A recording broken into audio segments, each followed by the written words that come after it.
Good morning everyone. So today we are going to start a new chapter of your civics book, chapter 2, Understanding Secularism of class 8. Before going further, we will see some introductory part.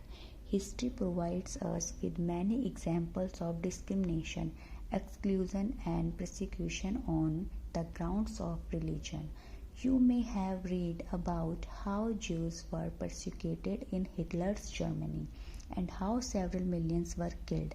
In all of the above examples, members of one religious community either persecute or discriminate against members of other religious community.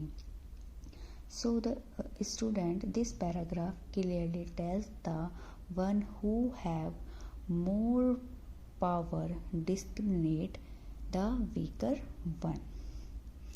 Okay, now next slide is these acts of discrimination take place more easily when one religion is given official recognition by the state at the expenses of other religions. Clearly, no one would wish to discriminate against because of their religion not dominated by another religion. In India, can the state discriminate against citizens on the grounds of their religion? So student, what do you think in India can the state discriminate against a citizen on the ground of their religious? Okay, now what is secularism?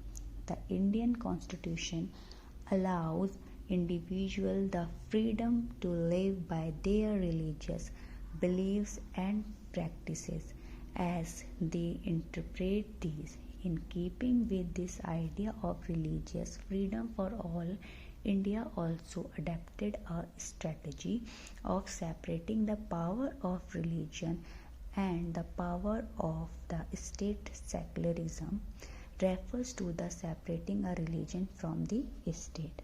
So student, secularism is a term through which one is free to practice his her religion. Basically, a freedom of religion is secularism. Okay, now next one slide is why is it important to separate religion from the state? The most important aspect of secularism is its separation of religion from state power. This is important for a country to function democratically. Almost all countries of the world will have more than one religious group living in them. Within that is in a majority. If this majority religious group has access to state power, then it could quite easily use this power and financial resources to discriminate against and persecuted person of other religions. Now, what is Indian secularism? The Indian Constitution mandates that the Indian state be secular. According to the Constitution, only a secular state can realize its objective to ensure the following. First one is that one religious community does not dominate another. Second one is that some members do not dominate other members of the same religious community. The third one is that the state does not enforce any particular religion, not take away the religious freedom to individuals. Okay, now we will see some examples of Indian secularism. This picture is the government high school. In this picture, a student is saying something to his teacher and teacher responding to his student. Sir, there is a big religious festival next month. We have never celebrated it in school. Can we do it this year? After listening this, the teacher said, I am afraid that is not possible, Rekha. This is a government school. We cannot give importance to any one religion. Private school may do that. Government school don't celebrate any religious festival. in the school premises. Most religious festivals are public holidays so that we can celebrate these at home. After that, Rekha and his friend talking about on this matter. I never thought of this way. I guess we can always celebrate it outside school. After that, Rekha said, anyway, we were planning to celebrate in our locality. Now, the second example is a group of friends who have recently bought a scooter are meeting to go for a ride together. Hey, I hope you have a helmet. You know, the law in Delhi requires that you wear one. Why are not you wearing a helmet? Do you want to be fined?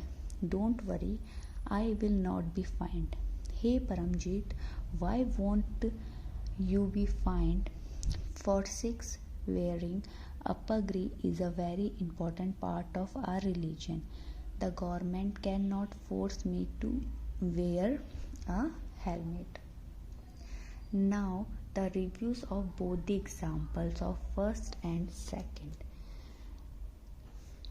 The celebration of the religious festival within the school would have been a violation of the government's policy of treating all religions equally. Government school cannot promote any one religion either in their morning prayers or through religious celebration.